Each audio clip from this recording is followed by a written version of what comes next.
watching Good Morning Nigeria, and to begin our conversation on General Household Survey, here's a background report by Ibrahim Bello-Gudda. An official report was recently launched on the General Household Survey of Nigeria. The report is to enhance the understanding of household living condition and provide government and other policymakers with reliable information for effective policy decision-making in Nigeria. It is a multi-topic data collection exercise that serves as an essential tool for capturing the dynamics of Nigerian household, providing invaluable insight into economic activities, well-being, and resilience. The survey collects information on household income, assets, and consumption, income-generating activities, health, education, among others, for researchers and policymakers in Nigeria. Other interesting facts such as energy access in Nigeria can be told from the findings of the survey, and its results show a significant divide between urban and rural access to electricity. Over the last 5 years, the survey findings have been used to design several projects and intervention programs across many sectors, which include food, education, water, social protection, job, governance, and several others. National Bureau of Statistics, through the conduct of this survey, has become one of the best national statistics offices known for the implementation of quality household-based surveys. This comprehensive survey serves as a key tool in formulating evidence-based policies. This underscores the importance of accurate data-driven decision-making in addressing Nigeria's socio-economic challenges. The information gathered from the survey is expected to inform targeted interventions, improve resource allocation, and enhance effectiveness of government programs aimed at reducing poverty, improving education, healthcare, agriculture, and overall living standard of Nigerians. How best will this approach allow for data analysis on the impact of policies on the living condition of Nigerians? What other opportunities can the analysis provide for development of critical sectors in Nigeria? How impactful have previous surveys been? These and more will form the basis of discussion on Good Morning Nigeria. All right, many thanks, Ibrahim Bello-Gudda, for that background report. Now, to begin our conversation, let me introduce our guests, beginning with Dr. Niyi Akinshiju, Chairman, Independent Media and Policy Initiative and Investment Analyst as well. A pleasure to welcome you to Good Morning Nigeria. It's a privilege to be here. Thanks so much for having me.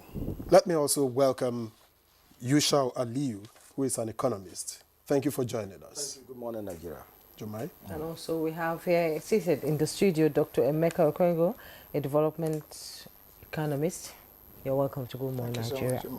So have from the National Bureau of Statistics, NBS, Shamsuddin Lawal, a principal data analyst at the NBS. You're welcome to Good Morning. Good morning. Good to have you join us. Thank you. Good morning.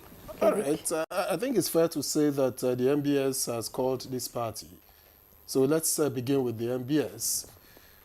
Tell us about this survey. When was it first implemented and what did it set out to achieve? Okay, good morning, viewers. The survey, we commenced the survey 2010 with the first wave of the survey, and we started with 5,000 households across the country. And these households were randomly selected across both urban and rural areas. And the objective of the survey is to provide policymakers with data that can formulate policy. And the reporting domain, because someone can ask question, why 5,000? Nigeria is very big. The reporting domain for the survey is national level, the zonal level, that is the 6 geopolitical zones in the country, as well as urban rural. And the survey was planned to be 2 visits in each wave. So for instance, wave 1 that was conducted 2010-2011, there was a planting visit, that is after planting season. You visit those households. There is post-harvest visit, to visit those households after post-harvest season. And you will all agree with me, viewers will agree with me, that consumption pattern of Nigerian changes from season to season. You don't expect people to consume the same item during the post-planting and the same item during, there will be some variation. So that's why we need to study those households after post-planting as well as post-harvest. So the result we released on Thursday was the 5th wave of the survey, and we have been visiting this household, these 5,000 households over time. But at some points during the 3rd wave of the survey, we have to refresh the sample. Because, for instance, a one-member household may not be, maybe he's normal. So we have to refresh the sample and maybe introduce 30% of the sample to integrate into the sample to have new panel households. So the longitudinal survey gives researchers understanding of the resilience of households over time. We have been studying this household for over 14 years, from 2010 to 2024. Yes. So what are the parameters that determine, the survey of a particular area? Okay, so we collected diverse information from the survey. We collected information at household level. Household level information such as housing characteristics, food consumption, remittances. Then there are other information that has to do with individuals, like health, because you are in the same household with husband and wife, but the health status of the husband differs from the wife. So those are individual level data. Education, migration aspiration, a lot more information at individual level. Then we also collected agricultural activities information. Household that practice agriculture, we collected information about the crops, their livestock, and many more information. Additionally, we collected information at community level. There's what we call, so in each enumeration area, that's what we call, we administer community questionnaire, whereby a focus group discussion will provide information about the community, prices of food items, security within the community, and other community level variables. But you haven't managed to tell me what was the aim? What did it set out to achieve in the first place? So, the mandate of NBS is to provide data, collate the data, process the data, and disseminate it. And we have been disseminating the data, and policy people have been using the data across education sector, health sector, and many more, and even food security, because there is a lot of data that has to do with the consumption pattern of Nigeria, whereby consumption pattern changes from wave to wave, from visit to visit. So our own is to avail the data and policy makers. So one important aspect I need to mention, during the launch on Thursday, we invited some of the academia to make some presentation on how they have been using the data to bring out a lot of insight that policymakers will just pick their output and implement it. And some of the numbers are direct for government to see, right? Harvesting season before the subsidy, there's a lot of trends. Indicators before COVID, indicators after COVID. So there are a lot of information as far as the report is concerned. Since yours is research, yes, have you also been able to find the most, the sectors that have benefited the most from this survey over time? Not really. So when you say, gone that far. Yes, it's not our work. Or you say benefit, when you say benefited. Yours is to just give to avail the data, not just data, but quality and reliable data that can form policy. Okay, let me pause you there and let's bring in Dr. Emeka Okwengo, a development economist. That's your forte, actually. So what was your reaction to the recently released survey, and what are the key factors, actually? Well, first, I think my brother didn't also mention that there were some states they couldn't, carry out that survey. About 5 states. Because of insecurity. Okay, so, that rendered, to a very large extent, that exercise inconclusive. I'm not a very huge fan of scoping studies, which is what this is all about. And this also shows, to a very large extent, the failure of our data infrastructure.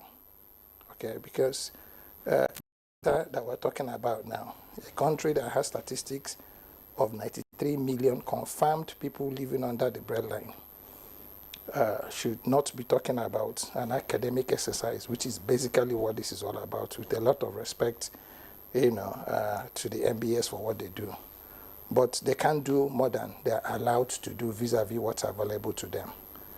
The proper thing is that when you want to collect data, for development purposes, it has to be real time.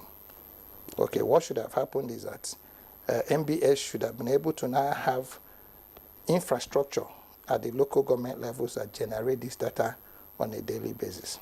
Yes, there might be an attempt to put migration, okay, but in putting that migration, you find out that when you're looking at forced migration, it's usually very difficult, to be able to trace these households and what has happened to them. Another very major factor should also have been taken into consideration is just not only insecurity but climate change, which could have distorted. He had mentioned the COVID rightly, but the climate change is putting or will put more pressure on whatever this efficacy of this data is. And he had mentioned that this is for development and planning purposes, and that's where I get a little bit scared. Okay, because why? If you're going to be using assumptions that you generated against 5,000 people to plan for 200 and something million people, it tells a lot. Okay, let's be real here. Yeah. But like I said, it is not, NBS is doing their best with what's available to them. The kind of data you need to begin to generate policy plans of action are not academic driven. Okay, they are sector-based like you asked. Okay, now in doing that household data and availability to farms, did you also now match them to availability to health facilities? Did you also match them to availability to education facilities? Did you also match them to availability to financial services? Did you also match them to availability to transport facilities? Because these are all the factors that you aggregate to now have what you call multidimensional poverty. And then when you're matching 5,000 households and you're following them for 14 years, I would have also have thought that part of that data would have also now matched the children. Okay, if you had gone to that family and the youngest was 14 years ago, she should have been 21 now, if my math is correct. Okay, so where is he? What is he doing? How has the society been able to, adapt him? Do you understand what I'm saying, Jumai? So sometimes when we look at what we'll call data, it's important that we pose it against 3 levels: the primary source, the secondary source, and then, these surveys that we issue questionnaires. A lot of us who are academics, even at BSc level, I'm sure you did it when you were doing your I don't know what course you read, Jumai. That's cool. Okay, I think that there are some courses you read. Communication development. You need to develop some some questionnaires, and you see, intending graduates walking around with these questionnaires and then asking people to fill out these forms. So for me, it's I'm not condemning NBS, please, but I'm saying it's important that we put it in the right context. You don't think that this is sufficient? I don't think it's proper. Okay, that's not the kind of data we should be throwing around, as forming the basis of our policy planning. Okay. If we are talking about this as an academic exercise that can be able to help academicians with their research studies, excellent and brilliant. But if we are going to be putting this into national development, I'll pass. All right, let me leave Dr. Kengu, who has a bias for development economics. But let's see another economist. I don't know if you share the views of Dr. Kengu. You probably want to look at, even though I thought that 5,000, and he too, the NBS alluded to it, 5,000 out of hundreds of millions, but what do you think? Anytime you are taking a research for the purpose of that data gathering, in economics, it goes beyond individual. Okay. Because you are studying a lot of factors, asset, income, investment. But the imperative of this longitudinal approach to study complex economic realities is not going to be complete when you measure individuals, you measure the state, and you measure the private sector. at the same time, because they are all stakeholders in what is called an economy. The beauty of economics is the fact that it is economios, household management. You have your budget, you have your income, you have your expenditure, you have your consumption pattern, and you have the choice to make. These choices that you are putting on ground, you choose a profession that has an income, you go to market, or you go to wages. It depends on the realities on ground. The survey conducted by Bureau, one of the fun of always encouraging NBS, because they are providing the rudiment to begin to understand the working of an economy. But if we are to take a look of a study that has a lifespan of 14 years, then definitely the resilience of individual consumer in that economy must also translated from the fact that there is, under circular flow of income, there must be government. Let me give you a simple scenario from 2014 and 2024. Now, the budget size of the economy changes dramatically. In 2014, President Goodluck Ebele Jonathan has a working budget of 4.6 trillion. In 2024, the debt servicing, the deficit of the budget is 2 times that volume. So if you are to guide policymakers, definitely consumption pattern is peaking from the resilience of the consumers within an economy. But what are the intervention and injection of government at all levels? So I think the Bureau of Statistics is providing an instrument or a parameter that is very necessary, but improvement is highly required. Why? We said improvement is highly required. NBS is a government institution. It's not private. Now, limitations are so pronounced of logistics to conduct this kind of exercise. As mentioned by Shamsuddin from the Bureau, data analyst, 2 things are very important in carrying out research anywhere in the world. In economics, stochastism, there is what is called error term. The error term is always checking the disturbances in between any operational model. That insecurity in the entire Northwest probably will depict a scenario where government institutions in that particular environment will understand the gravity of devastation to individual income because of displacement, loss of lives, failure to attain the United Nations standard of quality education, quality health, and all the important measurements that bring about a stable lifestyle. And again, I want to also put it to the Bureau of Statistics.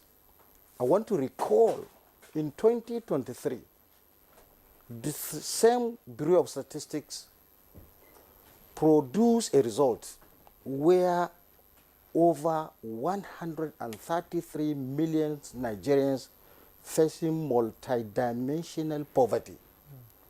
So if you take that as a survey conducted by Bureau in 2023, which is within the range of the survey from 2014 to 2024, you realize that the scenario of multidimensional poverty in 2004 in the general survey is not what is reflected based on the resilience presentation of the data collected within the period.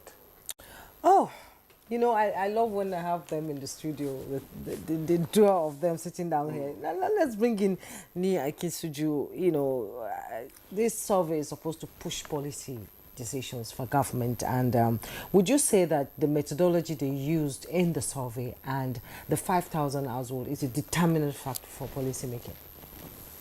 Can be a determinant factor. Let me first concede Dr. Kongo's I know biases. you're going to say that. I know you're going to come to that. I knew. I was just waiting for it, actually.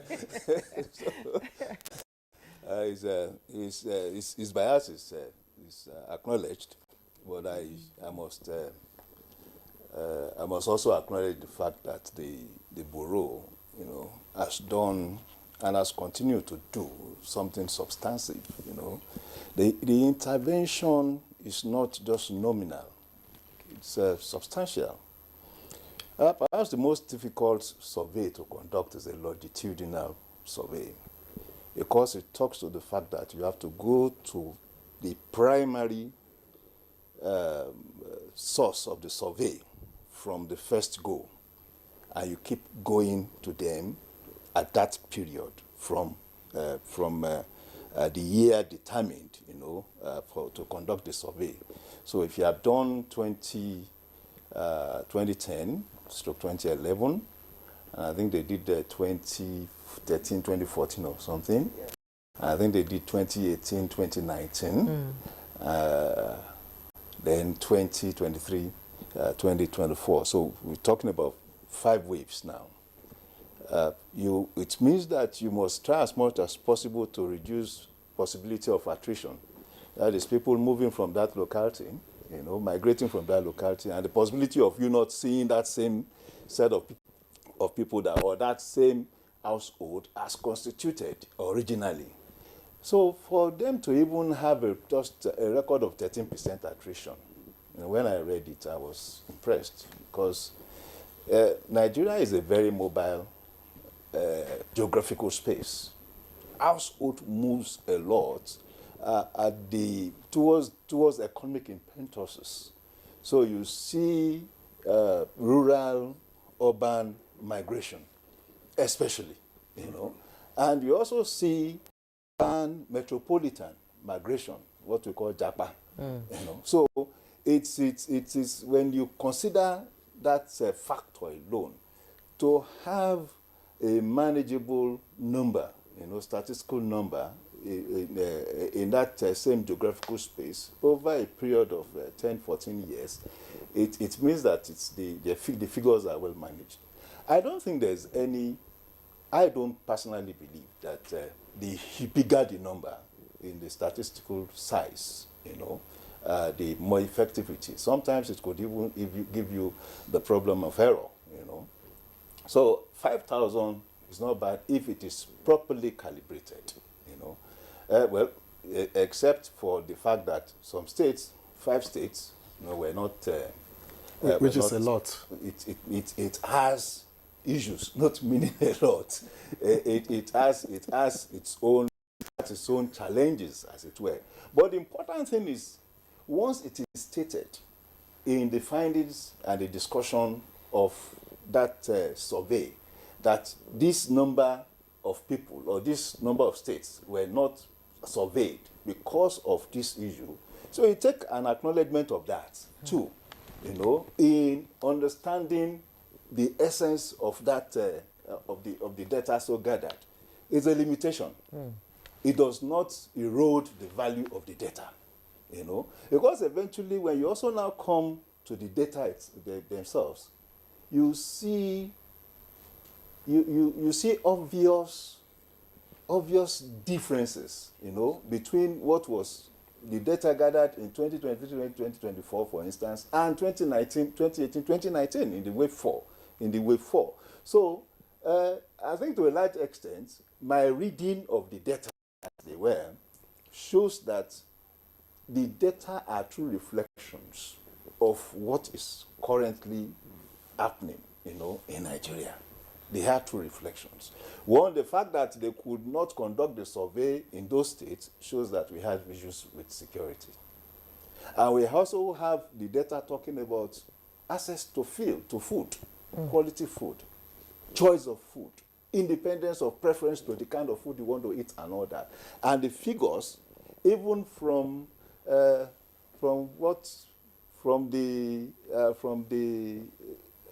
how do I want to put it now?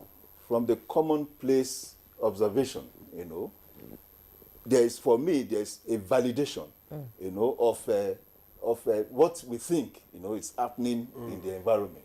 From the figure they are giving us, you know.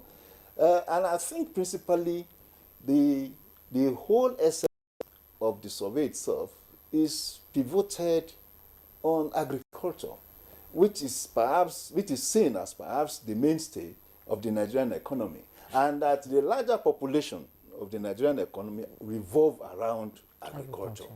And to that extent, I think it provides basis for policy thinking, you know, because what it tells me, sincerely, is that there should be an understanding of the Nigerian federal system, you know, when it comes to policy consideration.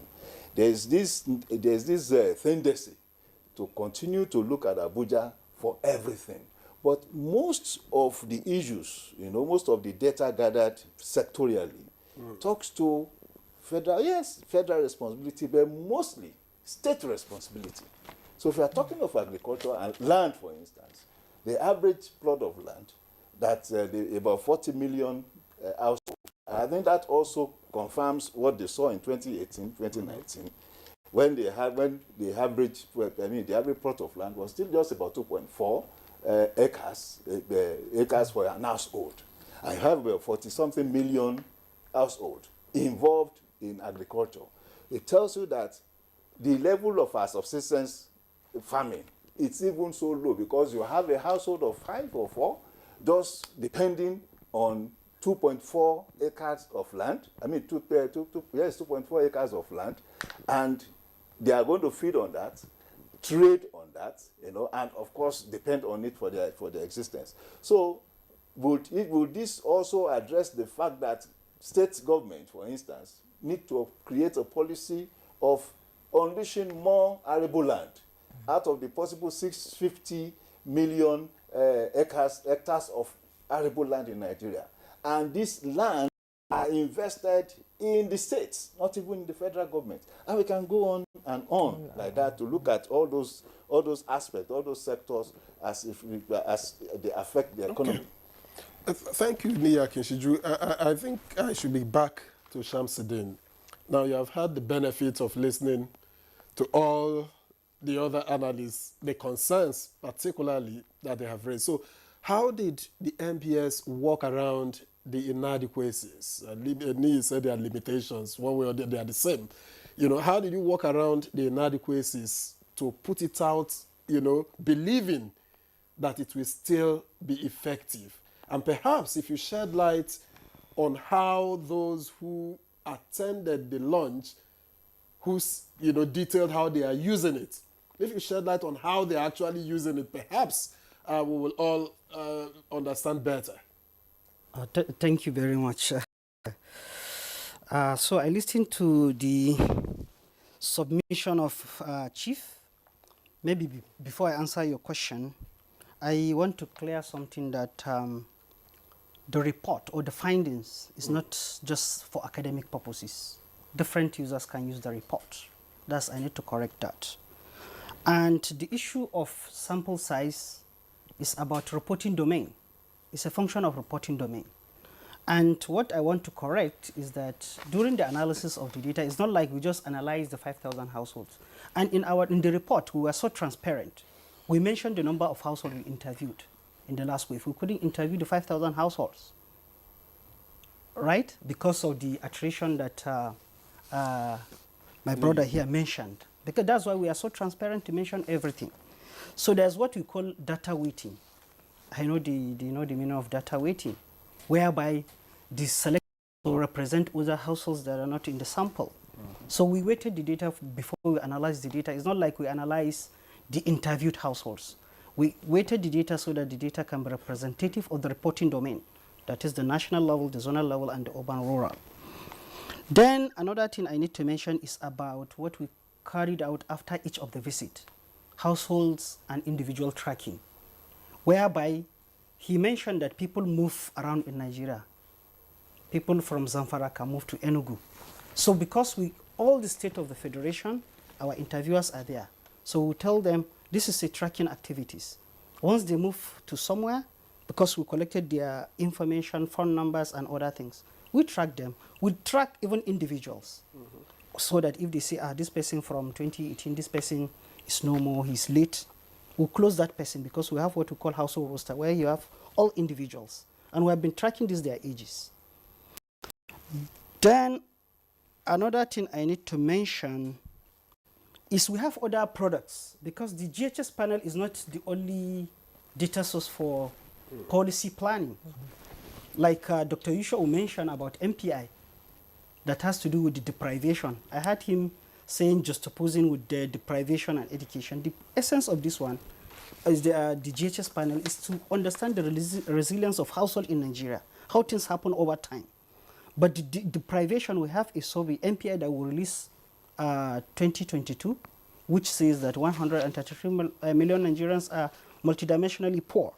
We have other surveys like living standard, nutrition survey that has to do with the height, weight, the nutrition status of the children. So then coming to the numbers, Ni tried to mention a lot of numbers. So if we check the report and we check the numbers in the report, they are not for just academic purposes. Then coming up to your question that you asked, how the presenters that attended the launch of the survey, so they just oppose, as he mentioned, how they use the data, education versus other variables across waves. You see movement of indicators across these periods. And as I earlier mentioned, policymakers from there, they can engage people to do further analysis. Quality issues, if there are quality issues with the data, before they jump into using the data. In other words, it may not be self-sufficient. You may just have to take it as basic, and then if you want to do something further, you can escalate. Do I get you? Yes, what I'm trying to say is that, let me give you an example. We have been following education, like let's say rates across the country and across Nigeria. The literacy level of 5 years or older from this wave 5 is estimated to be 61%. People that can read and write in any language.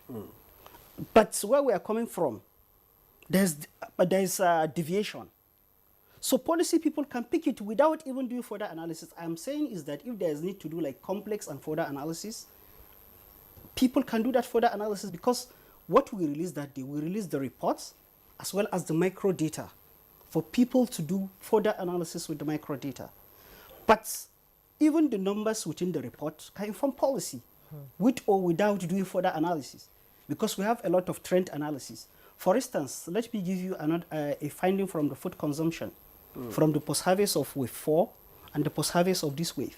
We realize that household has to reduce their food consumption for all the 12 food groups in the survey. Spices and condiments, all consumption pattern reduced from the previous wave to this wave. Is that all information to inform policy?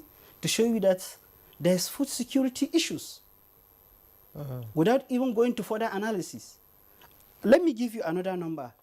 From the survey, like this 5th wave that we release, households in Nigeria, 45.1% of these households experience at least one person leaving the household, that is migrating from the household to another community or across Nigeria. Then also when we go to migration aspiration, that is asking people 15 years or older whether they are aspiring to leave Nigeria. 15 years or older, that's the age bracket. 25.6% of them say they want to leave the country if they have the opportunity to leave. That's and we also 25.6. It's 1 in 4 Nigerians, 1 in 4 15 years or older. They are aspiring to leave the country when they have the opportunity. So is this not information to inform migration policies? The data is there, not just for just for academic purposes. So the data is open to any Nigerian who wants to get information based on that? Yes. Okay, let me pause you there and bring in Dr. Okengo into the conversation now. The NBS is not working alone. It's in collaboration with the World Bank, and I think Melinda Gates Foundation is involved.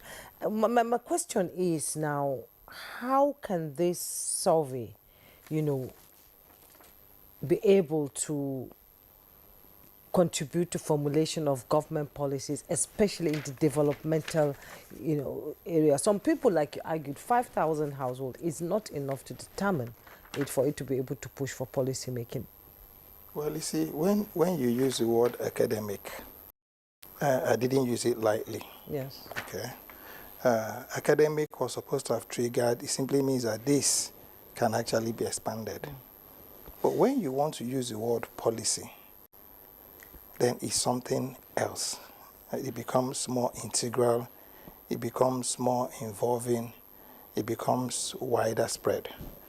You've mentioned 3 partners here: Melinda Gates from America, the World Bank from America, United NBS from the federal government, and you have not mentioned any subnational getting involved in this. And I think somebody has said all the land, you know, are actually there, and everybody who's living in Nigeria is living in one local government or one village or the other under a state. Now, you see, it's easy, like I said, for us to be able to do, you know, surveys and scoping studies. In climes that work, what they do is set up infrastructure that give them real-time data. Okay? And that real-time data has to do from infrastructure of people that are living there. These 5 states or 6 states that they didn't go. My brother had mentioned that they have people generating this data, you know, for them in these locations. So they didn't have to travel from Abuja, you know, to go and get the data. Okay, if I had him right. If that is so, does it mean that there are no people living in these 5 states that they couldn't get to? And if they had a relationship with probably the local government authorities, all right, the state authorities, would it have been possible to have done this, you know, data generation that is longitudinal in nature? I'm not here to criticize, like I said. It's not what I've come here to do or to spoil the good job that he's doing. I'm quite impressed with him, young, very intelligent, you know, very confident of what he's doing and what he's saying. But that's not the issue here. The issue is, how does this benefit us as a country? If you give that data that they've generated from NBS to the governor of Nasarawa State, how does it, you know, lead him to being able to start building hospitals around all the 17 or 18 local governments of Nasarawa State? That is policy. If we give this data to the governor of Imo State or any other governor, a local government chairman, how does it translate into policy? You know, policy is not a light word. All right? So, and when we use it lightly, then we begin to miss the mark. But for somebody who's interested in academics, and like me, my brother says, oh, it's not the size of the data. Yes, but it is what is involved in this data. It's not the size. Yes, you can do 1,000, you can do 1,000. I mean, American elections, they use 5,000 people and start drawing all sorts of predictions. But that's not development. Okay, you can do those assumptions, you can do those extrapolations. But trust me, when it comes to, you know, digging down and developing your people, a 14-year period is a very long period for a lot to have happened.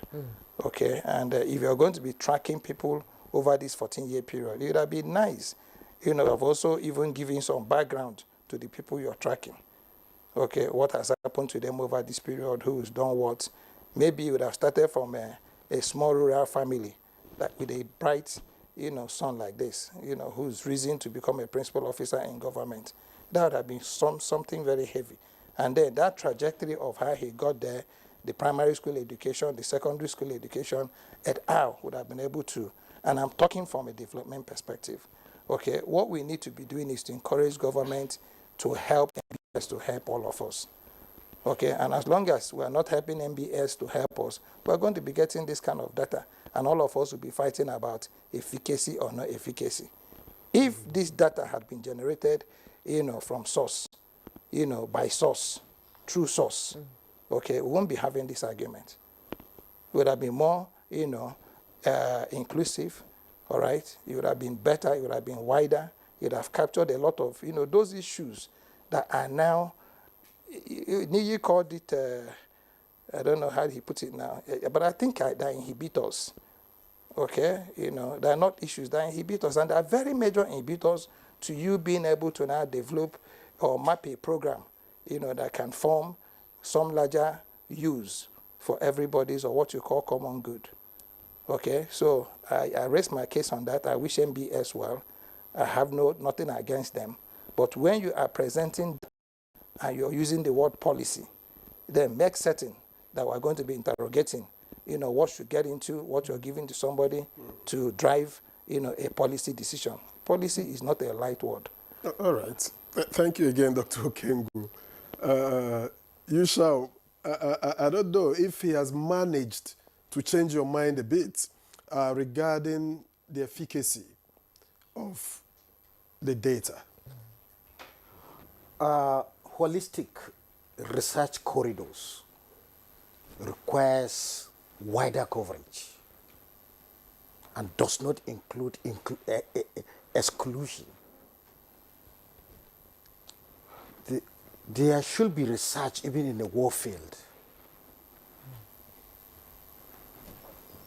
For that matter, the research by the NBS, there is a there are legislators there in the excluded areas.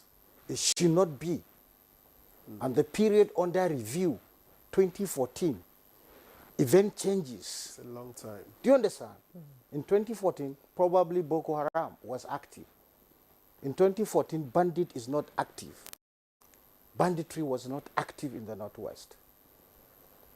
So, but I think, like I always said, I always commend NBS because they are giving the rudiment to start an argument, to understand.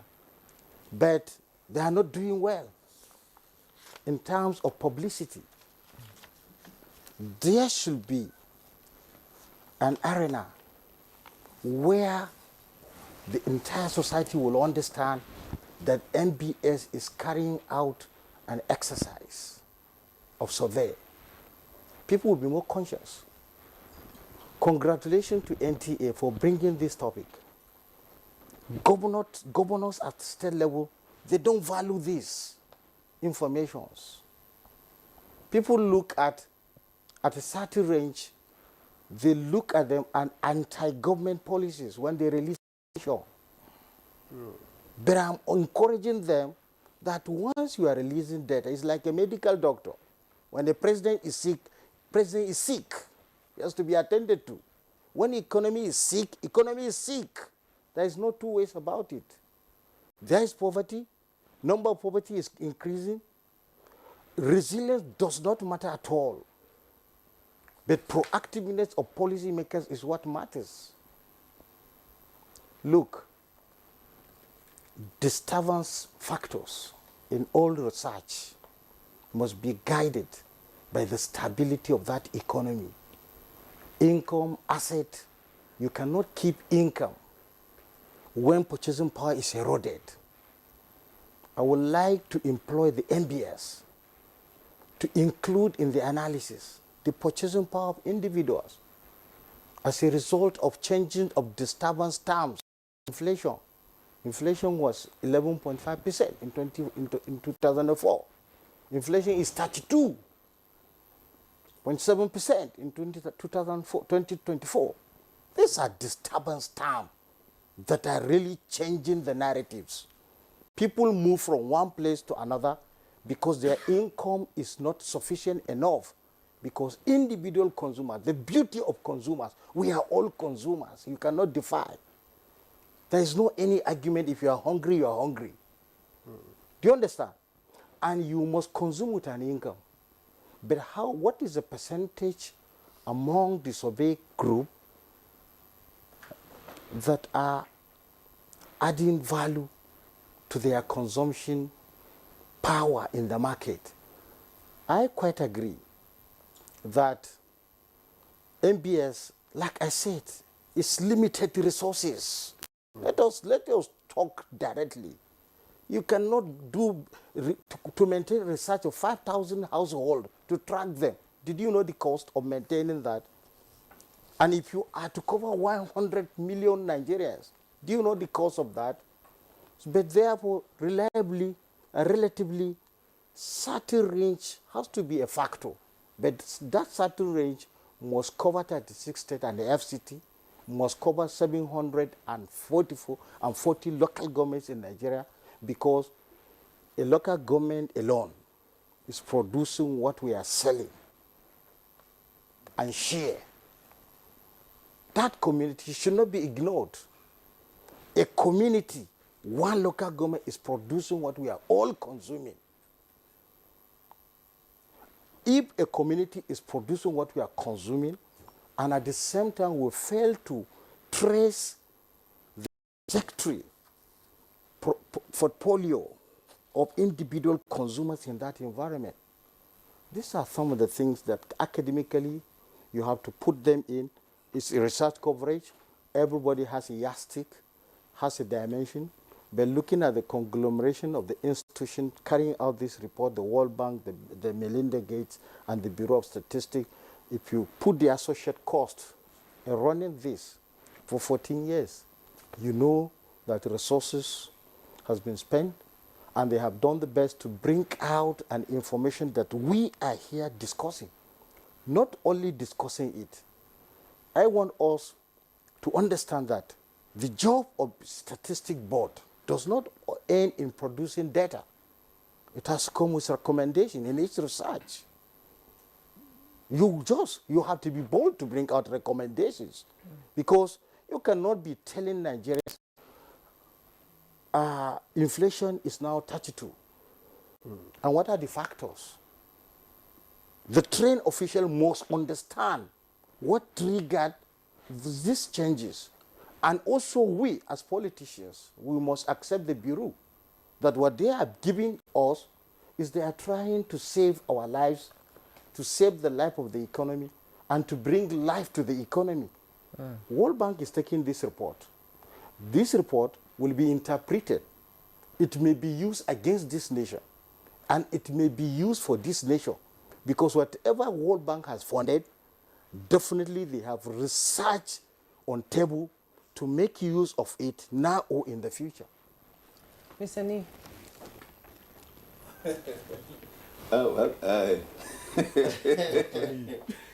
You see, it's either I have a natural tendency, in towards institutions, understanding the fact that those institutions are also manned by Nigerians who are concerned, with whatever may be the dynamics in the public space. And so in this matter, whatever may be the nuances involved, the specific responsibility of the NBS, as far as I'm concerned, is that it is a data-generating institution, inclusive of espousing those data. The NBS, I'm sorry to say, Madam Yusha, is not responsible for interpreting our data. Data have multi-faces, multi-dimensional aspects. It is how you want to review your data and how you want to interpret it that is important.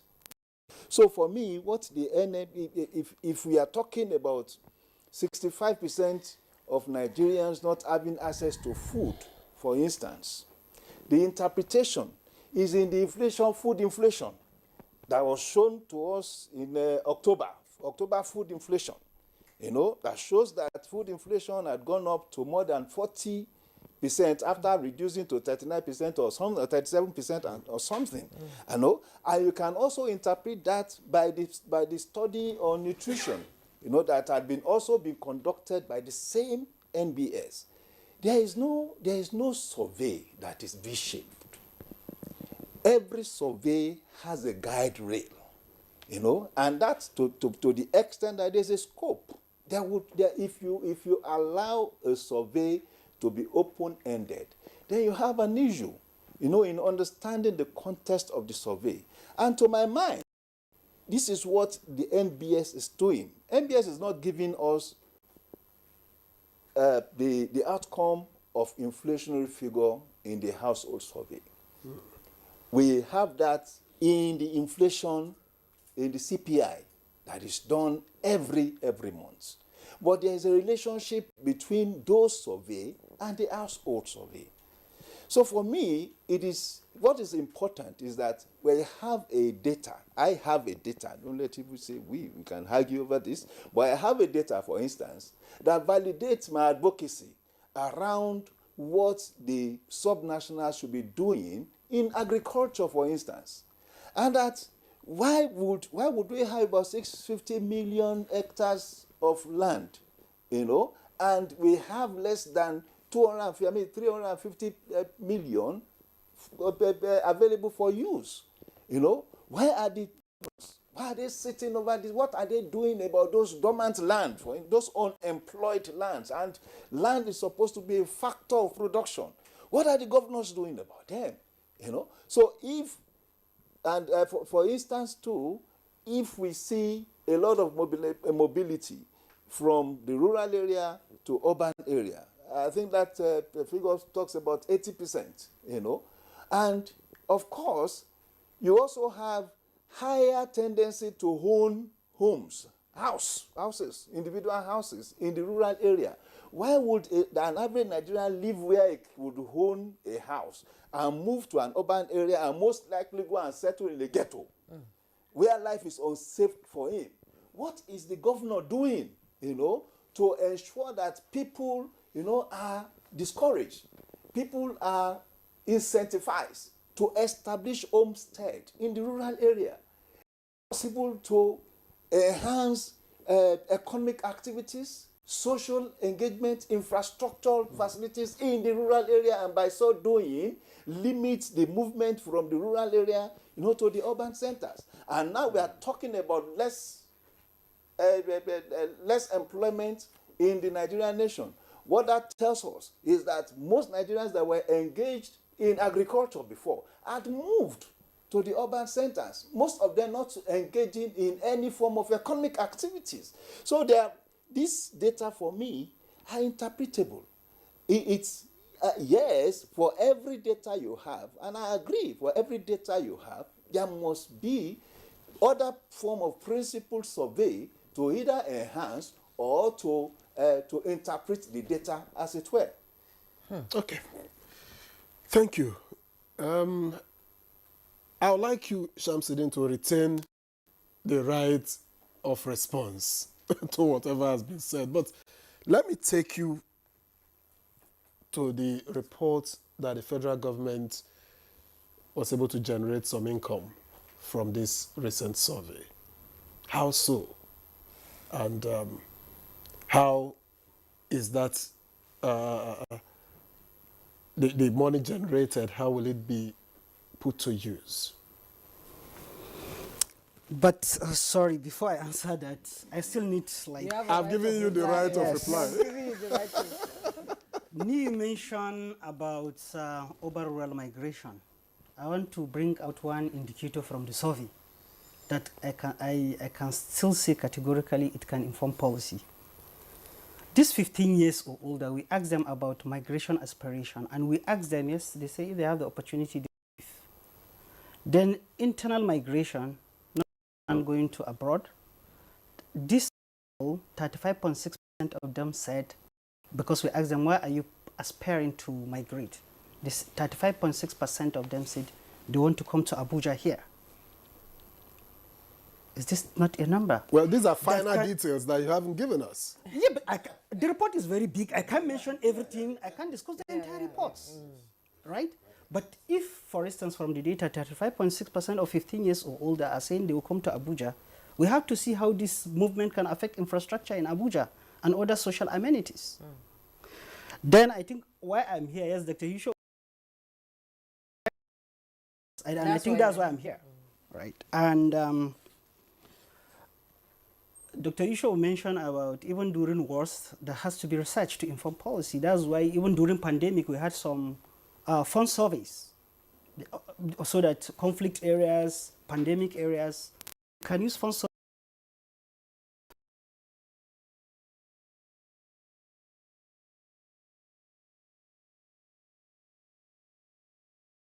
Come back to to the chief, yes, doctor. It's not just Gates Foundation and the World Bank that were part of the survey and NBS. So there's what we call NSS, National Statistical System, whereby state and local government are part of it. All right, thank you for staying with us as we head into the last lap of Good Area, where we are discussing the General Household Survey of the National Bureau of Statistics. And just before we went on this break, Shamsuddin Lawal was trying to respond to some of the issues that have been raised so far. Perhaps you want to add to it, you know, how you think that this whole exercise could be used to address poverty, unemployment, or even inequality. Okay, thank you very much. So I was talking about the stakeholders involved in the exercise. It's not just Gates Foundation and the World Bank and NBS. We engage the subnationals as the State Bureau of Statistics, and which in the country now is only 1 or 2 states that are not having State Bureau of Statistics. Are they functional? Functional. And we're meeting on Wednesday with them in Asaba, hosted by the Delta State government. And you'll be there? I'll be there, inshallah. But from what we heard from the respondents now in the studio, the states are not doing enough. Yes, and we will tell them that you are not doing enough. And we will tell the state statistical agencies that they should be taking our findings to their principals, which are the governors and the Commissioner of Economic and Budget. And we engage some of the academics to participate in the Ministry of Agriculture, Health, to carry out this exercise in monitoring activities, in data collection. And it's not like we are sending people from here to Abuja to collect the data. We have state offices across the country. We have training school. We have the infrastructure. And when we started, I'm not taking us back, when we started the survey, we started with paper, 2010. But now it's mobile data collection, what we call CAPI, Computer Assisted Personal Interviewing. So we have state offices. Then another thing is the issue of this sample size. There's another approach now that we call small area estimation, whereby you can estimate these numbers at local government level. Because the state, yes, they have been putting pressure on NBS on giving them state estimates will not help policy. They want granular estimates at local government and at times at what level. That's why the procedure of small area estimation, something that is happening in the world now, small area, like a point area estimates. Then, and as I said, there are a lot of other surveys that address different issues. Okay. Like what Nii mentioned, you can use this survey to say inflation. Inflation has its own part. Poverty, we already have our poverty living standard survey. But this survey is to study resilience of household. So how resilient are Nigerian households? Yes, it cut across different indicators. You can see even from the findings, more households going into agriculture from wave 1. It has been increasing from 48% to almost 71% in the last wave. So people are going into agriculture. But for instance, if you want a detailed output of the agriculture, we have other survey that we call NAS, Agricultural Sample Survey. Okay. Then there are other findings that has to do with shocks, like shocks household face over time, on which 71% of the households say the shock they face is increase in price of commodities. So can you see how you can juxtapose this with the inflation numbers? Like I think Dr. Isho mentioned about the purchasing power. That's why when we are doing this trend analysis, it's not like we just put the numbers together. You have to deflate. You have to consider inflation. So 5,000 10 years ago is not the same. So can you give us a shock survey on removal of soil subsidy? Yes, it's there. When we release our what was the shock like? So that's why we need to check the report. Wave 4, there was subsidy. And in between wave 5, on which we finished the data collection this year, subsidy is gone. Is gone. So you have to you can compare. That's why if you check the consumption of the 12 food groups, it reduced drastically from the previous wave. And this all right, let's keep you. Let's allow you rest a bit, Dr. Kengu. I don't know. Based on the insights, you know, from the General Household Survey, what specific policy changes or reforms do you think the government should prioritize to address poverty, unemployment and inequality? Food and more food. Food production and more food production, supported by technology and innovation. I repeat again, food and more food. And when you're looking at food, you must look at food against the major and primary cause of food insufficiency. It is one word, climate change, that has so many triggers. Trigger number one, forced migration of man and beast from across the Sahel, loading about 36 million cattle, livestock, and about 20 million people onto your shores. 2, desertification. 3, erosion. 4, loss of coastline and all that.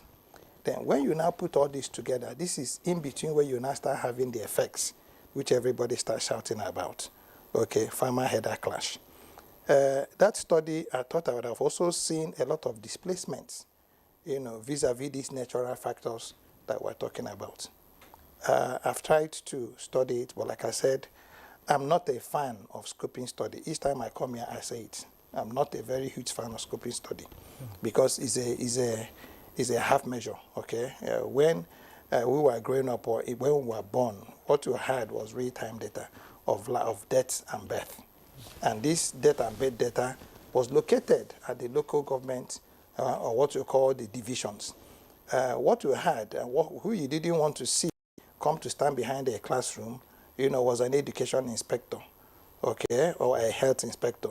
They didn't come from NBS state office or health state office or federal office. They came from the local government. So all the things that Samsudeen, my brother, is struggling to protect and defend, and he's done it very eruditely. Whoever sent in here chose, very carefully, is to not, present this missing link, which is that we've lost our foundation. And until we're able to rebuild our foundation, the basis, everybody talks about the governors. But there are 2 other tiers of government after, where you have the governors. You have the local governments and you have the CDAs, or what you call the political wards. And there are about 8,806 of them across Nigeria, recognized in the Constitution. So sometimes when you talk about the governors being the issue, you're also forgetting that the local governments also get allocations. And in these local governments, you also now have the same structure that you have at the state level. You have their councils and their legislative, supervising councillors and all that. But if we're able to conquer food insecurity, and it is huge, I can tell you 1 tuber of yam, the cost of 1 tuber of yam will wipe out every grammar Samsudeen has been speaking here in household income. Okay? 1 basket of tomato will wipe out everything he's been speaking about here in household income. That's why I'm saying that the major factor, the major issue is food insecurity. Okay? Where you go to the market to buy 1 kilogram of meat and they tell you it's 8,000 naira. Okay? And your salary is 30,000 and you have maybe a household of 12 people to feed. Sometimes the pain on the faces of our wives is something only, God can be able to help us heal, because you get very confused. And then another issue, I think, Samsudeen, by the way, I'm a chief, so you can call me a chief. You'll be right to do so. That I didn't see capture in that was actually mental health. Okay? I can tell you for certain that this is my own statistics now. Of course, I assumed that practically everybody you see in the streets has a mental problem. Okay, if you want to know what I'm talking about, get into a go-slow. There is a traffic jam, and everybody is hooting his horn. Everybody is hooting his horn, and they expect you to fly. But people think that this is rudeness, but it actually shows, the level of our mental degradation that we're talking about. So nutrition, vis-a-vis food availability, for me, is the only policy that we can do. And remember, and I rest on this so that I give other people time to also intervene, is that you don't need land to produce food. What you need to produce food is technology. Yes. Okay, it's important we say that. So when people say, go back to the farm, that's not what it is. Okay, what it is that we must be able to get innovative. And again, and closing on this, you have more shanties in Abuja today because of forced migration than you have, people who are living in normal houses. Okay, because if we are talking about this forced migration, like Sam Shudin had mentioned, as part of his studies, are we also tracing where these people are coming from? Everybody is oscillating towards Abuja. Pass through Area 1 and you will understand what I'm talking about. Go to Durumi and you would come to the Warimpa everywhere. Now, these guys are coming in their droves. Is there also some kind of mapping program? And if there is, how come there is not a policy that is driving towards also now trying to see how you can be able to establish soup kitchens or something that can be able to now at least help alleviate the frustration of waking up in the morning and not being able to eat? Is the worst thing that can happen to you. The worst thing trigger that can happen to anybody. Yes, and building on that, you talked about some missing links. Let me bring in Yishao into this conversation now. Communication is key to implementation, and can you tell us how government can better communicate to the people based on this survey so that they can have a greater understanding of this survey and buy in for reforms, so that they will understand it and say, okay, there's a survey that says I need to do this to better my life, I need to do that to better my life. How can people begin to understand Nigeria? Most people that we're talking now, I'm telling you, some people don't even understand what we're saying. So how can government better communicate to the people? You see, data is very necessary for a household. The data bank that is being used today by the Statistics Board is comprehensive for social and economic development of our state. But unfortunately, like I pointed out, the state government are not interested in research output. What they are interested in is revenue sharing. But also the Bureau of Statistics to communicate very well to Nigerians to understand the importance of this. Sometimes social and economic research is necessary. Confidence in democracy. The Bureau of Statistics, people want to know what is the Nigerian confidence in democracy? What is the Nigerian confidence in nationhood? If larger percentage of Nigerians are wishing to live in other economies, then definitely we need to conduct survey and speak, because we have to change the narrative. Development economist W.W. Rostow always emphasize attitudinal change from me to NTA. But communication, to be efficient, local languages, using local languages to communicate. I will advocate to Malan Shamsuddin, when you get to Asaba, tell the state to present a good budget to their governors to educate them. And also, the Bureau of Statistics must tell the Nigerians, that state that doesn't have SBS is very necessary. We need to know them, because it's unfortunate to have a state that doesn't have Bureau. Then what are they using? What tools are they using to govern? The parameter, yes, they're using. And also we just have to, the job of the Bureau of Statistics can only be complete when other institutions discharge their responsibility. Population Commission, stop delaying the head counts. We need to know. Because household, I know my number. You know your number. The viewer knows the numbers of his household. Against. But we cannot sit for taking an assumption. Ceteris paribus. Things must remain constant for you to achieve one target. And why I am putting inflation, unemployment, these are targets by international organizations. They always want to know. And that is why, and also I want to correct the impression that it's not the job of the Bureau to guide policy makers. It's taxpayers' money. If you provide the research, in every research conducted, you put recommendations. The World Bank is recommending social research to Nigerians, the IMF. So it's not an exemption of the Bureau of Statistics, but the only thing which I know is blocking the chances. I always try to look at the politicians who appointed them and to make recommendations. Yushal, thank you very much, because we are running out of time very in your opinion, what is the long-term impact of the general, household survey on Nigeria's socio-economic development, particularly when we talk about poverty alleviation and human capital development? In 2 minutes, please. Well, it cannot be, we should not be looking at long term, and it could be 2 minutes. Immediately, I agree with Dr. Kongo, food. The whole thing that survey is about is food. That's the whole thing. And that's the message I got there. And then to another level, creation of jobs. So we need an economy that is able to feed its people. We are on the precipice now, from the data of that study, that indicates that out of about 12-point-something percent households, one individual goes without food the whole day. You can